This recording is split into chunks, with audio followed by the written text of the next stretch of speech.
Has it started? I think it's probably started, but just in case it hasn't, I'm not gonna say. Oh, there we go. Now it started.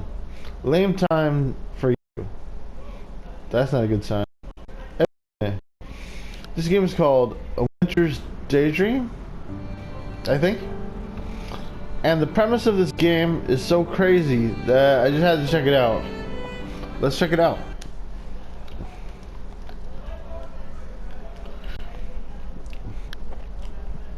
A Winter's Daydream, guys. I'm not going to spoil anything, but this game, the premise, it's crazy.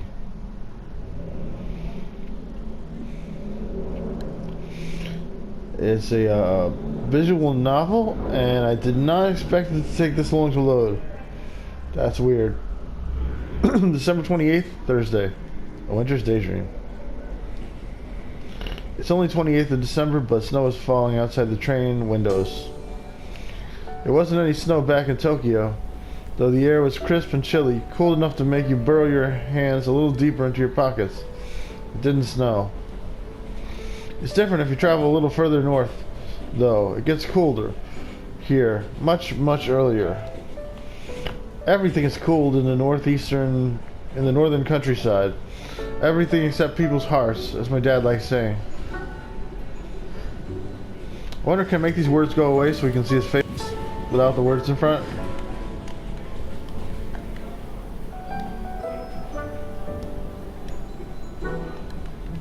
Nope. That's kind of weird. My dad can be pretty cheesy at times, but he might have a point. I wish they would put the words under him and then just make the words go away. That way we could see his face.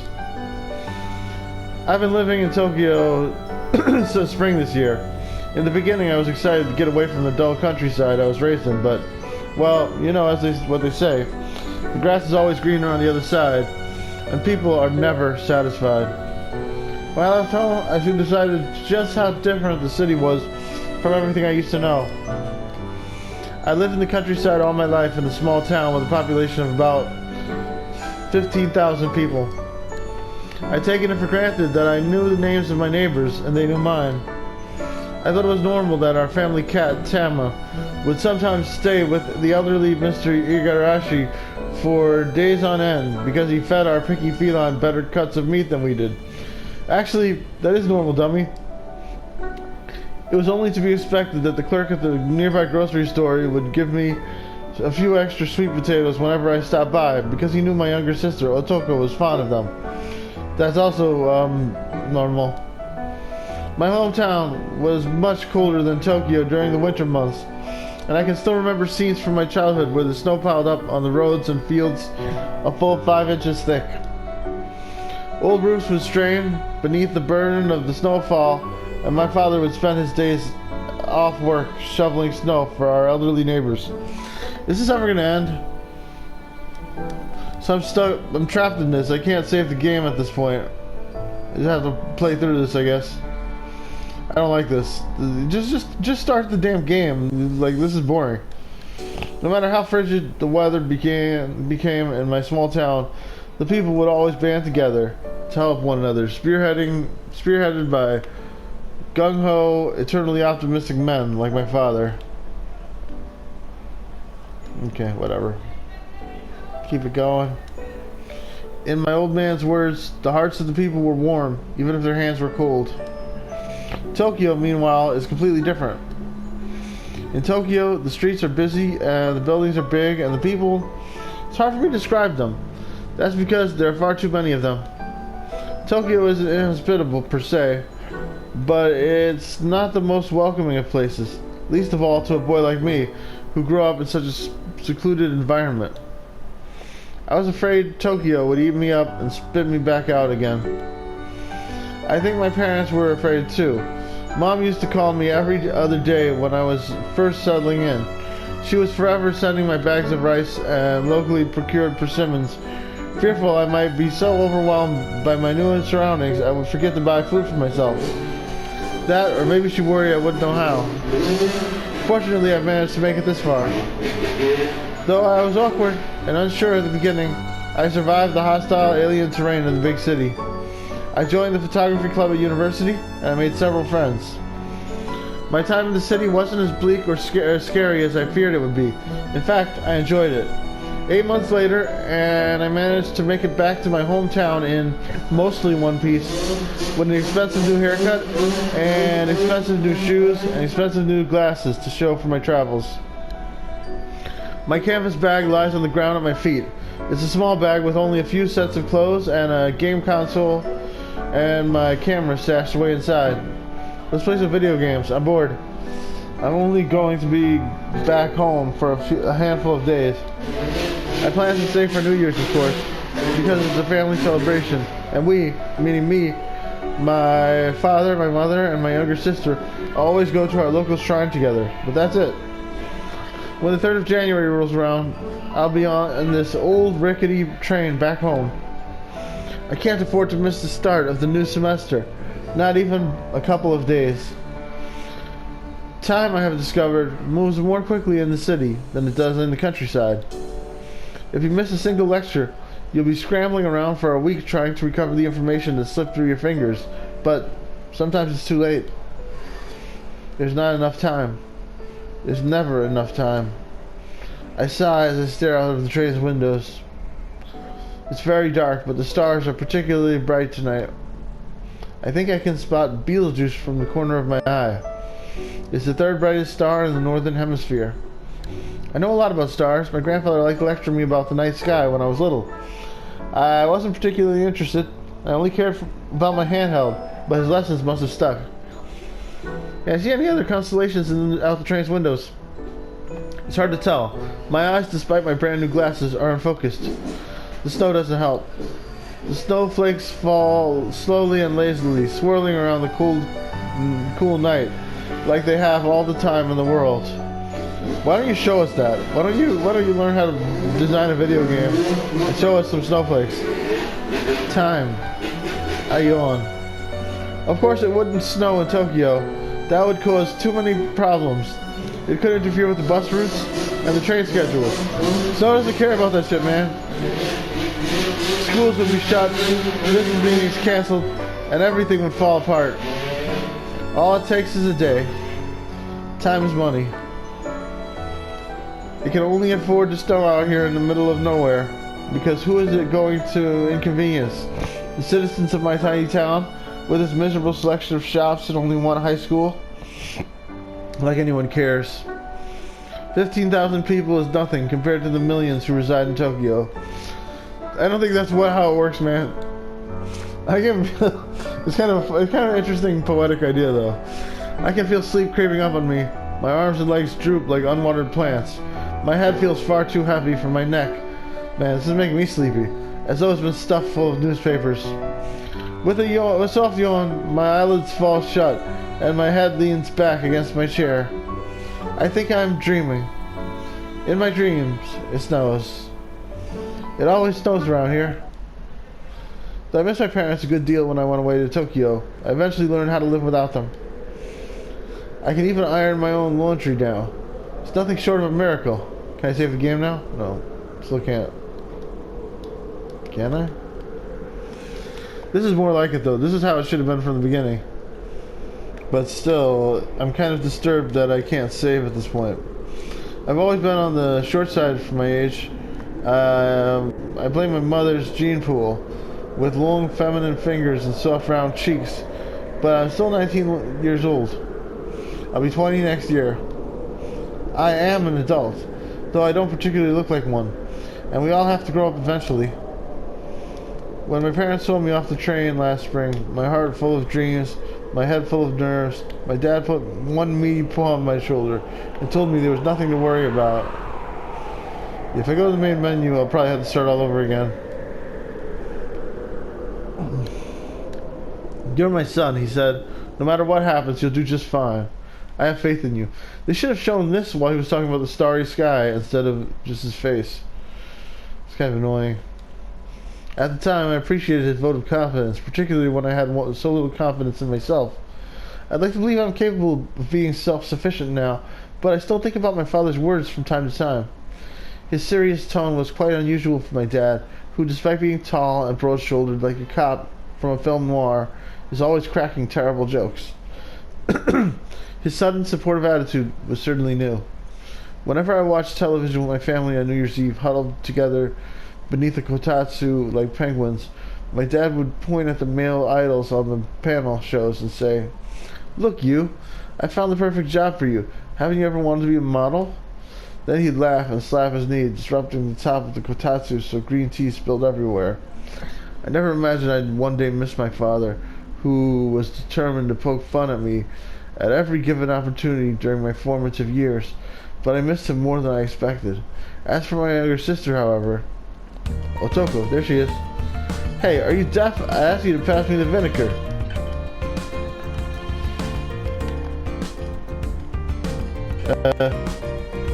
Looks like I still can't save the game. How am I gonna save the game? I don't think I could ever miss her. Otoko might be part of my family, but we've never gotten on despite how similar we look. She, like me, inherited her looks from our mother. Unlike me, however, her feminine charms aren't a source of amusement and derision. Otoko is short and slender, with a face shaped like an egg. She has clear skin, clear eyes, and the same long fingers that I have, though her nails are always filed and polished, painted to match her outfit for the day. That's a lot of information. She's a pretty girl, there's no doubt about that, but I've asked you like 4 times. Vinegar, now! Yeah, stop describing her and get her the damn vinegar, bitch. She's not exactly nice. In fact, nice is the last word I used to describe her. I'm sorry, I was spacing out. I'm tired from my trip and from describing stuff and describing you to the video game players. You do look a little pale. Would you like me to run a bath for you, dear? It's fine, Mom. I can do it myself later. My mother's always liked coddling people. Maybe that's why Otoko grew up to be such a... I should hope you can do it yourself. Being away from home for so long, a man's got to learn someday. My dad laughed raucously and slapped a hand on my shoulder. Oh dear, if you're that tired, you should have some more green tea. It might wake you up after your long journey. Mom begins to refill my cup of green tea without waiting for my response. She doesn't have to play the role of the perfect hostess with me, but telling my mother that would be a fruitless effort. I'm gonna put the volume down a little bit. This is loud. Can you even hear my voice? She doesn't have to play the role... Oh, I read that already. I've long suspected my mother has a unique form of OCD, namely, she just can't rest easy when there's food to serve and cups to fill. Maybe it's because she worked so hard worked as a waitress in Ryokan for a few years, or maybe it's because she missed her family altogether like this. Having her family altogether like this. I guess she wants to pamper me as much as possible while she has the chance. There aren't many people as compassionate as my mother, apart from Mrs. Mishima, perhaps, who used to babysit me and Otoko when we were kids. Oh, please. How do I save the game? No. Alright, I'm gonna keep going till like 20 minutes in and I'm gonna quit because I can't take it anymore. While my mother is only too happy to attend to my needs, imagined or otherwise, Otoko is less enthusiastic. You can't be that tired, you big baby. Tokyo's not that far away. It's 6 hours and my connecting train was half an hour late. Oh, poor you. Excuse me if I don't weep with sympathy. At least you get to live in the big city now. I'd kill to be in your position. Let's not talk about killing at the dinner table, dear. Huh, whatever. Otoko rolls her eyes.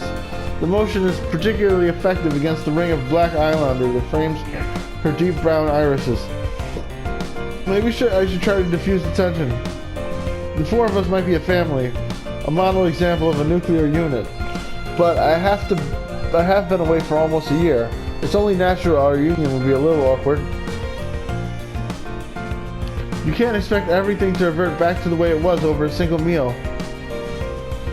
You don't need to get oh, that's me, right? You is me, right? That's kind of clever. You. That's a good name for the main character. You don't need to get jealous, Otoko. Don't call me that! Oops. I forgot how much Otoko hates it when people use her real name. How could I forget?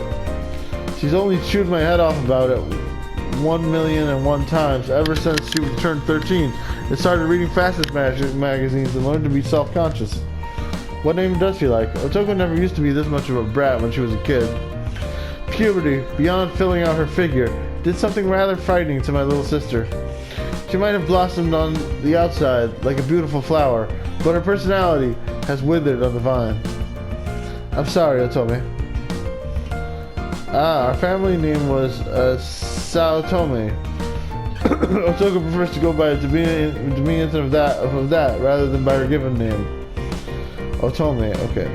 Well, I can't exactly blame her.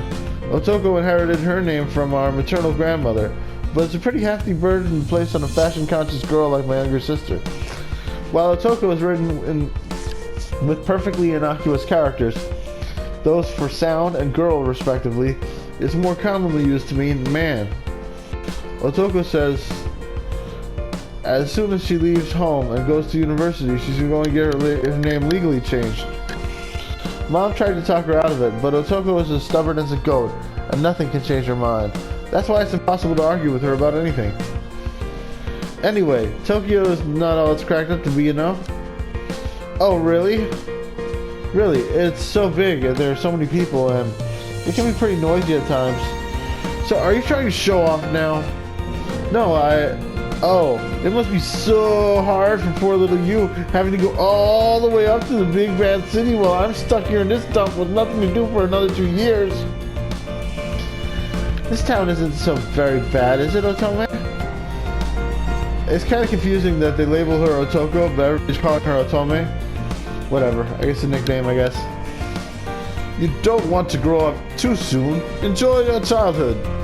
I'm not a child. I just turned 17, Dad. Nonsense. You still look like a little girl to me. Please, you'd say that even if I was as old as Grandma. That's because no matter how old you get, you'll always be my darling little girl. Dad reaches over and ruffles the top of Otoko's immaculately styled hair. Otoko pulls a face and shuffles away, the legs of her chair scraping against the floor.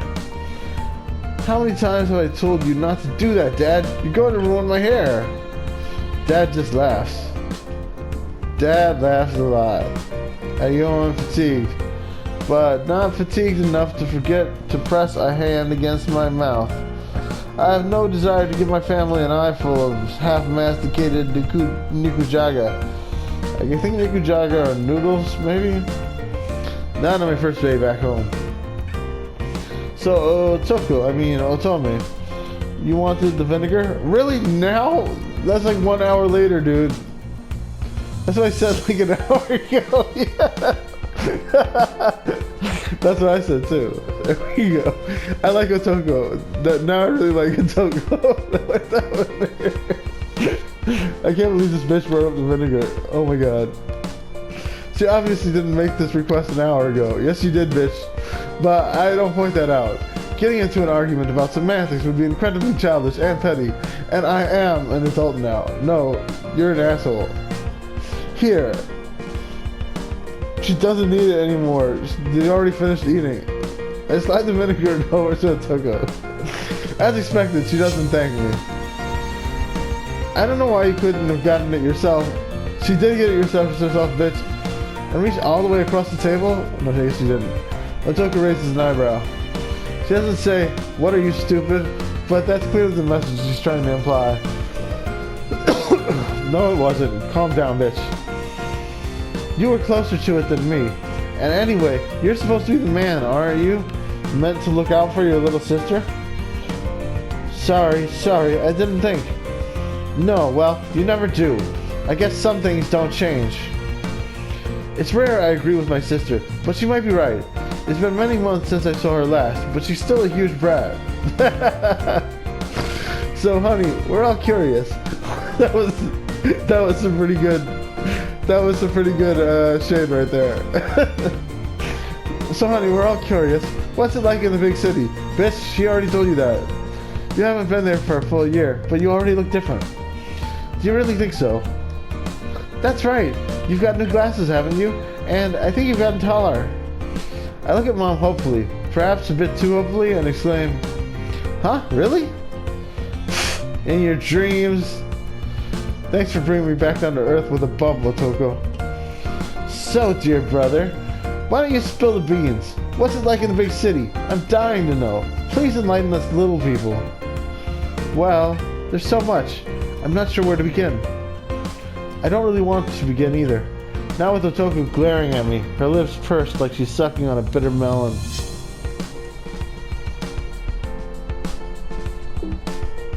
Yeah, right.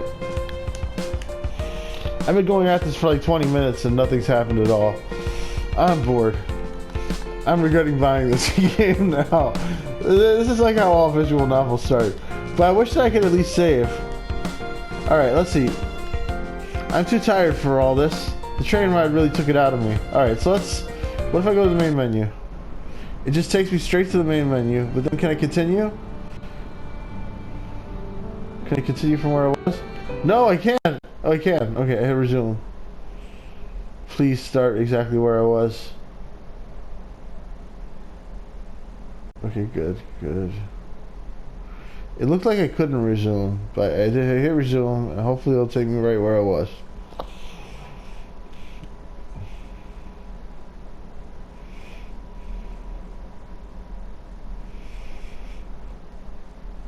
I don't know about you, but I'm in suspense right now.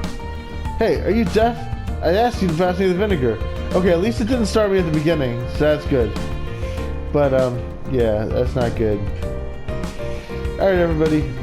Let's try to pass Otoko the vinegar again in our dreams. See y'all next time. At least I know now there's a save that occurs at some point. So, the game has like a autosave that occurs probably as each new scene begins. Alright. See y'all next time. I don't think I could ever miss her. Otoko might be part of my family, but we've never gotten on, despite how similar we look. She, like me, inherited her looks from our mother. Unlike me, however, her feminine charms aren't a source of amusement and derision. It's kind of funny. I get it now. Otoko is a short, slender, with a face shaped like an egg. She has clear skin, clear eyes, and the same long fingers that I have, though her nails are always filed and polished, painted to match her outfit for the day. Well, alright then.